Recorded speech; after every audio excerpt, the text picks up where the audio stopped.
Tout le monde connaît l'histoire du Titanic, mais peu de gens savent que le Titanic avait 2 navires jumeaux et que la nuit de son naufrage, l'un d'eux se précipitait pour apporter son aide, mais n'est pas arrivé à temps. La malchance semble avoir suivi le trio de navires, mais chacun d'entre eux a connu des moments glorieux qui restent gravés dans l'esprit de ceux qui ont navigué à leur bord. Continue de regarder pour découvrir une histoire d'émerveillement, d'ingéniosité et de malchance. Et n'oublie pas de cliquer sur s'abonner et d'activer les notifications pour nous rejoindre sur Sympa. Tu sais comment l'iceberg a heurté le Titanic, comment l'orchestre a joué jusqu'à la fin et comment toute la tragédie s'est déroulée. Mais avant que cela n'arrive, il aurait semblé impossible qu'un tel paquebot connaisse la fin qu'il a vécue. Rien de tout cela n'aurait pu être prévu par la White Star Line, la compagnie qui a construit le Titanic. Elle avait de grands espoirs quant à ce que le paquebot insubmersible et ses navires jumeaux, le Britannique et l'Olympique, allaient accomplir. L'Olympique est le premier du trio à avoir pris la mer le 11 juin 1911, en direction de New York. La taille de l'Olympique a impressionné les foules. Son voyage inaugural s'est déroulé sans incident et une foule de 8000 personnes à New York ont eu la chance de découvrir les luxueux aménagements du navire lorsqu'il était stationné sur le quai. On attendait beaucoup de cet énorme navire, mais à peine 2 mois plus tard, l'Olympique est entré en collision avec le HMS Hawke. C'est le Hawke qui a été le plus touché, sa proue ayant été réduite en bouillie. Après l'accident, l'Olympique est retourné tant bien que mal à Belfast, où le Titanic était encore en construction. Sur le quai, on pouvait voir les 2 énormes paquebots côte à côte, car des pièces du Titanic étaient utilisées pour remettre l'Olympique en état. Un spectacle unique. Le 14 avril 1912, le Titanic a heurté un iceberg. Et dans les minutes qui ont suivi, l'équipage a demandé de l'aide par radio au navire voisin. Cette nuit, l'Olympique revenait de New York lorsqu'il a reçu le signal de détresse. Le navire a fait demi-tour et s'était lancé à toute vitesse vers le Titanic, mais il était trop loin et il lui a fallu attendre la nuit suivante pour arriver à bon port. Aux premières heures du 15 avril 1912, l'équipage de l'Olympique s'est rendu compte qu'il n'arriverait pas à temps et a stoppé sa course. Les survivants du Titanic ont finalement été secourus par le Carpathia. Après le naufrage du Titanic, l'Olympique a été équipé de canaux de sauvetage pour l'ensemble de l'équipage et des passagers. Le nombre de canaux de sauvetage est passé de 20 à 64.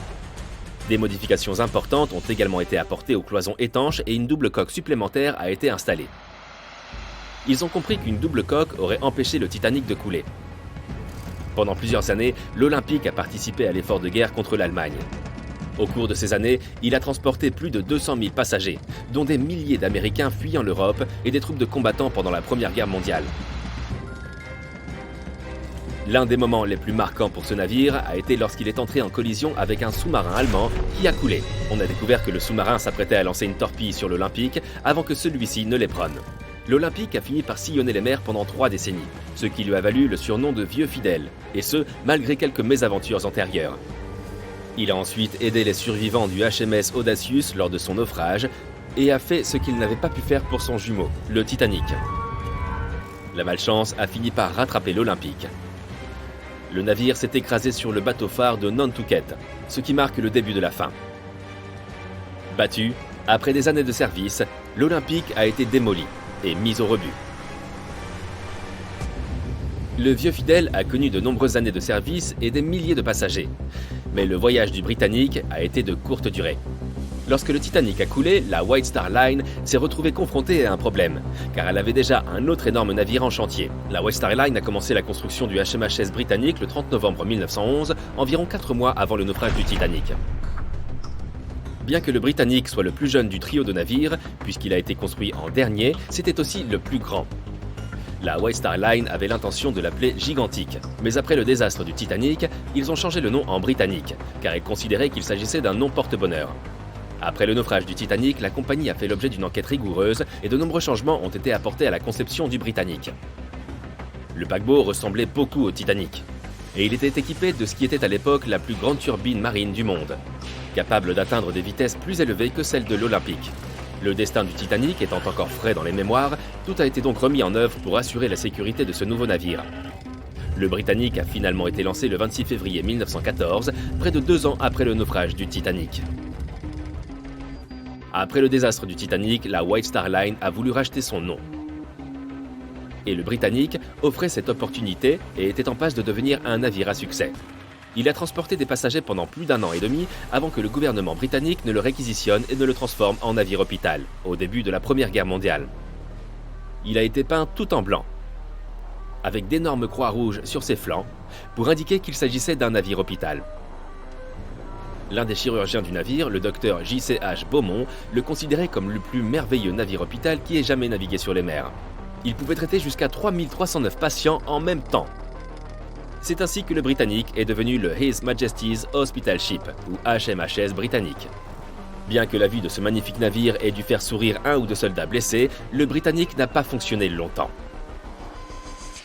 Un an seulement après sa transformation en navire hôpital, le Britannic se dirigeait vers la mer Égée pour récupérer des soldats blessés, lorsqu'il fut secoué par une forte explosion.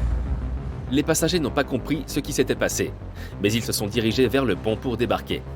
On ne sait pas exactement ce qui a touché le Britannic, mais le consensus général est qu'il a été touché par une mine laissée par un sous-marin allemand, bien que certains croient encore qu'il ait été atteint par une torpille. Le capitaine a essayé de déplacer le navire vers une plage proche, mais le paquebot a rapidement coulé. En désespoir de cause, contre les ordres du capitaine, plusieurs membres de l'équipage ont mis à l'eau des canots de sauvetage et ont débarqué. Mais comme le navire était en mouvement et que les hélices fonctionnaient, les canots de sauvetage ont été aspirés et détruits par les hélices.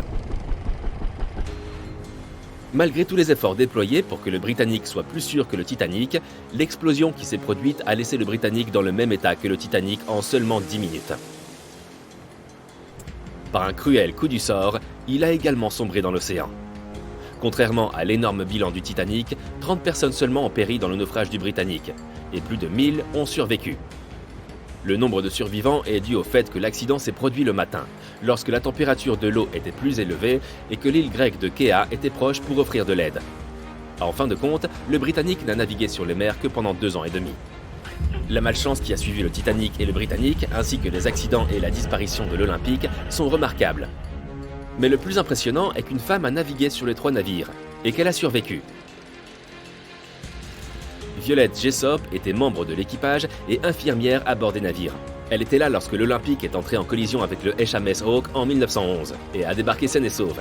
2 ans plus tard, elle a échappé au naufrage du Titanic dans le canot de sauvetage numéro 16 et a montré à certaines femmes qu'elles pouvaient monter en toute sécurité dans les canots de sauvetage. On pourrait imaginer que cela suffise à l'empêcher de remonter à bord d'un bateau, mais ce n'est pas le cas pour elle. Quelques années plus tard, elle a servi comme infirmière sur le Britannic, alors qu'il était utilisé comme navire hôpital. Lors de l'explosion, Violette a sauté par-dessus bord, a été entraînée par l'eau et s'est cognée la tête sur la quille, mais a survécu. Peux-tu imaginer ce qu'elle a vécu? Elle devait avoir des nerfs d'acier. Dans l'ensemble, le trio de navires a connu des voyages de triomphe et de tragédie. La malchance les a peut-être poursuivis, mais tous les survivants ont laissé derrière eux des histoires incroyables à raconter. Alors dis-nous, amis de sympa, aurais-tu aimé voir l'un de ces navires dans la réalité? Dis-le nous dans la section des commentaires. N'oublie pas d'aimer cette vidéo, de la partager avec tes amis et de t'abonner pour rester du côté sympa.